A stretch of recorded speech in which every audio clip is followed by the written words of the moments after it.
પ્રવીણરામની માં બોલું.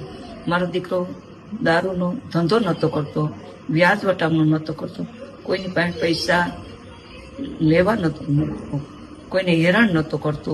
ભાજપની સરકારને એ ન ગમ્યું એટલે અટાણે દિવાળી છે, અંજવાળું છે, પણ અમારા માટે અંધારું છે.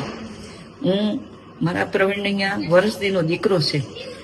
બધાના પોતાના બાપાને એમ થાય કે પપ્પાને કે મારા દીકરાનો પહેલો જન્મદિવસ અમે ઉજવશું, તો મારો દીકરો અટાણે અહીંયા છે નહીં. તો સરકારને હું કહેવા વિનંતી માગું કે મારો દીકરો તમારે જે કરવું હોય એ કરજો. મારો દીકરો પાછો પડવાનો નથી. એટલા મારા લોહીના ગુણીનામાં છે. અમે એને બધાય સપોર્ટ કરીએ.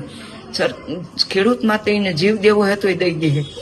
સરકારને જે કરવું હોય એ કરે. એ પાછો નહીં વરે ખેડૂત માટે. ને પ્રવીણ, રાજુભાઈ, 75 છે, બધાય મારા દીકરા છે.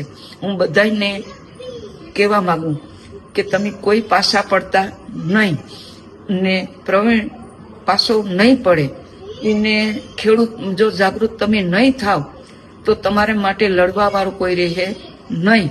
તમારે જાગૃત થવું જ પડશે. અટાણે હું બધાને તમે એને ઘેરે દીકરા, એના બાપા બધાને હું કહેવા માંગુ કે અટાણે મારો દીકરો અહીં છે નહીં. દિવાળી જેવું તહેવાર છે, અંજવાળું નહીં, અમારા માટે અંધારું છે.